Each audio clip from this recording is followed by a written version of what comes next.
कहने का मतलब यीशु मसीह का यह था कि चाहे तुम चर्च में आओ, चाहे तुम प्रेयर भी करते हो, चाहे तुम कुछ भी करते हो, पर कहता वो परमेश्वर को कोई भी प्रॉफिट नहीं है उसका, वो तुम्हें है। परमेश्वर तुम्हारा एहसान नहीं मानेगा, तुम उसका एहसान मानोगे, चाहे तुम जितनी मर्जी चर्च में या कहीं भी काम करते हो।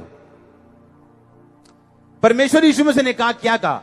उसने आपको आज 2 वचन दिए हैं। पहला क्या कि जब उसके राज्य में प्रवेश करना तो कैसे करना? प्रबलता से, आराम से कुछ नहीं होगा, फोर्सफुली। दुष्ट आत्मा कैसे निकलेगा? प्रबलता से। उत्तर कैसे आएगा? प्रार्थना, प्रबलता से। 4 घंटे नहीं आया, 5 घंटे, 6 घंटे, 7 घंटे, प्रबलता से। और दूसरा कहता, जब तुम बरकत अगर लेना चाहते हो तो अपने आप को एक बॉन्ड सर्वेंट, एक बंधा हुआ अपने आप को नौकर समझना, जिसको खरीद लिया गया है। अगर उसका मालिक ज्यादा काम ले या कम ले, वो शिकायत नहीं कर सकता और हमेशा अपने मालिक का एहसान माने। आज अगर किसी को चर्च में ड्यूटी दे दो तो एक शेर में पढ़ रहा था, उसमें लिखा था कि गलत फहमियों के सिलसिले ऐसे हैं कि हर ईंट सोचती है कि दीवार उस पर टिकी है। हां, हर ईंट ये सोचती है कि दीवार उस पर टिकी है। जो मैं ना वहां दीवार टिक जू थे, तो परमेश्वर कहता है इस ईंट को निकाल। क्या गिरी दीवार? नहीं। दूसरी ईंट ये सोची, निकाल इसको भी, निकाल दिया। क्या गिरी? नहीं। ये वो दीवार है बिना ईंटों के भी खड़ी रह सकती है। तो 2 चीजें आपकी लाइफ में होनी चाहिए। पहला, प्रबलता से प्रवेश करने के लिए आपको फोर्स लगानी पड़ेगी। आमीन। अब आराम से बैठे रहेंगे, अब आराम से बैठे रहेंगे, कुछ नहीं होगा। आप स्वर्ग जाएंगे? हां जाएंगे, खुदा बरकत देगा, देगा, पर आपकी डेस्टिनी आप हासिल नहीं कर सकते जब तक आपको प्रबलता से उसके राज्य में प्रवेश करना नहीं आता। तो लोग गैदरिंग में बढ़ना चाहते हैं, लोग आशीष में बढ़ना चाहते हैं, फाइनेंशियल बरकत में बढ़ना चाहते हैं। फाइनेंशियल बरकत कभी नहीं आएगी चाहे आप 10 घंटे प्रार्थना करने वाले इंसान हो तो भी, जब तक आप बोने वाले इंसान नहीं। एक पास्टर अपनी टेस्टिमनी दे रहा था, उसकी उम्र 60 साल से ऊपर है। उसने कहा, जब मेरे को 350 नायरा मिलते थे, नायरा मतलब नाइजीरिया का ये मनी है, रुपया है, मतलब 70 रुपए इंडिया के, आज से 40-50 साल पहले, तभी भी 35 नायरा वो निकालता था। गरीबी से गरीबी, आपने गरीबी देखी नहीं? इंडिया वालों ने गरीबी नहीं देखी। No no no no no, आपने गरीबी नहीं देखी। इंडिया के लोग गरीब, वैसे गरीब नहीं, जो असली गरीब अगर देखने हैं ना, अफ्रीका में चले जाओ, मिट्टी खाते उधर लोग, मिट्टी की चक्की बना के। जब ये सोशल मीडिया पे चला था, उससे कई साल पहले मेरे को ये चीज मालूम थी, क्योंकि मैं वहां देख के आया हूं। मिट्टी खाते लोग, मिट्टी को नमक डाल के ऐसे उसका बना के गारा, और मिट्टी की कोलियां बना के ऐसे टिक्की बना के खाते लोग। खाना नहीं है उधर पूरे। अगर आप अफ्रीका में आप खाना खा रहे हो और आपने इतने चावल प्लेट में छोड़ दिए, आप गए, लोग आप गुस्सा करेंगे, आप पे आपकी बेइज्जती करेंगे। अरे खाना छोड़ दिया इतना प्लेट में। वैल्यू अगर खाने की कहीं समझनी है तो अफ्रीका जाके समझना, इंडिया में समझ नहीं आएगी। यहां खाना बहुत आयत में है, सस्ता है, यहां पे बहुत सस्ता खाना है इंडिया में। जो चावल आप 20 रुपए किलो खाते हो, वहां 100 रुपए किलो और मिलता नहीं है। उस गरीबी से गरीबी जगह में जब उसको पैसे मिलते थे, गरीबी में टाइथ निकालता था। आज जब चर्च बढ़ानी होती, जब चर्च बड़ी करनी होती, वो 2-2 हजार एकड़ लेते हैं एक दिन में वो पास्टर, और कभी 35 नायरा टाइथ निकालता था। कहता गरीब हो, अमीर हूं, मैंने टाइथ निकालना भूला नहीं हूं। आमीन। आप प्रेयर कर करके थक जाएंगे, हे परमेश्वर दुष्ट आत्मा को निकाल, और परमेश्वर कहेगा मैं नहीं निकालता, क्योंकि मैंने निकालने का अधिकार किसको दिया? मैंने चर्च को अधिकार दिया। तू अपने मुंह से कह दुष्ट आत्मा तेरा कोई अधिकार नहीं मेरे ऊपर। पर आज का विश्वासी क्या बोलता है? हाय मेरी भूआ ने मेरे ते कुछ करता सी, तद ना मुझे प्रार्थना बेनी है, ऐदा ऐदा हुंदा।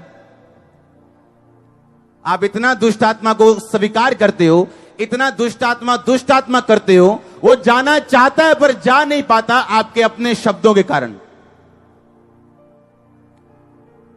वो जाना चाहते हैं, आप उसे जाने नहीं देते हो, क्योंकि प्रबलता से आपने प्रवेश नहीं किया कि ये दुष्ट आत्मा, मैं क्रिश्चियन हूं। आप में कोई कमी है, कोई प्रॉब्लम है, वो आपका और प्रभु का मामला है। शैतान आप पे अटैक नहीं कर सकता। हां, प्रार्थना 2 घंटे की बजाय 1 घंटा की है तो भी अटैक नहीं कर सकता। वो आप पे नहीं आ सकता। प्रबलता से प्रवेश करना, ए शैतान निकल जा, तेरा कोई अधिकार नहीं।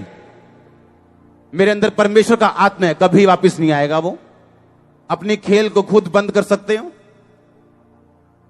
अपनी खेल को खुद बंद कर सकते हो अपने शब्दों से। अपनी बीमारी को खुद खत्म कर सकते हो अपने शब्दों से। आमीन। प्रार्थना करना शायद ये लेडीज का काम है, और बहुत सारी जगह जब आराधना होती है तो बंदों का खासकर आंखें खुली होती हैं और इधर उधर देख रहे होते हैं, जैसे उनको कुछ समझ नहीं आ रहा या वो मंगल ग्रह से आए हैं। बाइबल कहती है प्रभु यीशु मसीह ने एक ऐसी औरत को चंगियाई देने से मना कर दिया था। परमेश्वर के पास आके वो बोली, परमेश्वर मेरी बेटी को दुष्ट आत्मा सता रहे, इसमें से दुष्ट आत्मा निकालो। बाइबल बताती वो अन्य जातियों में से थी, इजराइल की नहीं थी। प्रभु यीशु मसीह ने कहा अभी अन्य जातियों का टाइम नहीं आया, जब तक मैं मर के जी उठ के जीवित स्वर्ग पे नहीं चला जाऊंगा, जब तक मेरे चेले अन्य जातियों को प्रचार नहीं करेंगे, तब तक मैं अन्य जातियों के पास नहीं जा सकता हूं। मैं सिर्फ इजराइल के घराने की खोई हुई भेड़ों के पास ही आया हूं। बट बाइबल में एक बात लिखा उस स्त्री ने आके नमस्कार किया। इंग्लिश में लिखा है शी वर्शिप्ड हिम, कि उसने परमेश्वर की वर्शिप की और परमेश्वर को बोला परमेश्वर, क्योंकि प्रभु यीशु मसीह ने कहा था मैं बालकों की रोटी कुत्तों को नहीं दे सकता। लिखा उसने वर्शिप की परमेश्वर की, और परमेश्वर को बोली परमेश्वर बालक भी जो तेरी मेज से चूर चार गिराते हैं कुत्ते वही खा लेते हैं। और परमेश्वर ने कहा इस बात के कारण चली जा क्योंकि तुझे आराधना करनी आती है, और इस बात के कारण चली जा कि तेरा जवाब मुझे अच्छा लगा, तेरी बेटी में से दुष्ट आत्मा उसे छोड़ के जा चुकी और वो चंगी हो चुकी। आप जानते जब आप आराधना करते हैं आप परमेश्वर को मजबूर करते हैं कि वो अपनी बाउंड्री से बाहर आके भी आप पे दया करे और आपको छुड़ाए।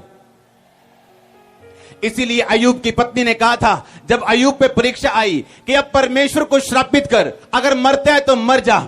श्रापित करने का मतलब यह है कि तू उसकी वर्शिप ना कर, क्योंकि वर्शिप करने का मतलब यह है परमेश्वर की बड़ाई करना, उसके नाम को धन्य कहना। उसके नाम को धन्य इसलिए नहीं कहना कि आज मैं चंगाई की गवाही के साथ खड़ा हूं या परमेश्वर ने मुझे बरकत दी। बाइबल कहती है अय्यूब ने परमेश्वर की वर्शिप अपनी परीक्षाओं के दिनों में भी की, और उसने अपनी औरत से कहा हे मूर्ख औरत, क्या जिस परमेश्वर के हाथ से हम सुख लेते हैं क्या दुख ना ले, उसी का नाम धन्य हो। और उसने वर्शिप करनी नहीं छोड़ी, और परमेश्वर ने उसके जीवन को बदला, फिर से उसे डबल आशीष के साथ, 7 गुना आशीष के साथ, कई चीजों में कई 100 गुना आशीष के साथ फिर से उसे बढ़ाया और ब्लेस किया, उसे ऊंचा किया। हालेलुया। आपको एक बात समझनी है, जब आप परमेश्वर की आराधना करते हैं तो आप इसलिए आराधना नहीं कर रहे हो क्योंकि आप आज मीटिंग में बैठे हो, या आप क्रिश्चियन व्यक्ति हो, आप बॉर्न क्रिश्चियन हो, इसलिए चर्च में जाके आधा घंटा गीत गाने जरूरी है क्योंकि ये रूल बना हुआ है चर्च का। अगर आप वर्शिपर हैं, अगर आप आराधना करने वाले व्यक्ति हैं, तो आज स्वर्ग खुलेगा आपके लिए और डिलीवरेंस उतरेगी आपके लिए और नदियां बहेंगी साल्वेशन के और उद्धार की आपके लिए। अगर आप में ऊंचा तो यह आशीष आपकी है। चर्च आज की मीटिंग में आने से पहले जो परमेश्वर ने मुझको बोला मैं आपको वही बोल रहा हूं। आज की मीटिंग में जो शराबी हैं वो आजाद होंगे, हजारों की गिनती में यीशु मसीह के सामर्थ्य नाम में, क्योंकि जिस परमेश्वर की हम आराधना करते हैं वो यहां पे मौजूद आपको छुड़ाने के लिए और आजाद करने के लिए। अगर आमीन ऊंचा ये आशीष आपकी है। चर्च बाइबल कहती जब आप आराधना करते हैं बिना किसी चिंता के, इस चिंता के कि जब प्रार्थना कब शुरू होगी मेरी चंगाई के लिए, या मेरा बच्चा कब नशे छोड़ेगा। बाइबल कहती है उस औरत ने आराधना की और परमेश्वर अपनी बाउंड्री से बाहर आके उसे बरकत देते हैं। इसलिए जब आपके चर्च में आराधना हो या जब आप आराधना सुबह उठें, इसलिए प्रभु यीशु मसीह को चेलों ने बोला हे परमेश्वर हमें प्रार्थना करनी सिखा।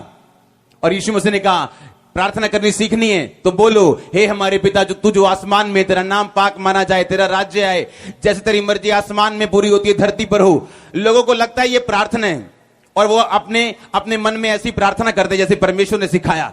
ये प्रार्थना नहीं है।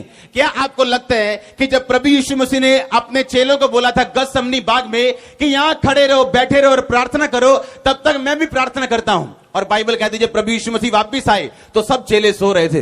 यीशु मसीह ने कहा, क्या तुम 1 घंटा भी मेरे साथ जाग नहीं सके? क्या तुम 1 घंटा भी मेरे साथ प्रार्थना नहीं कर सके?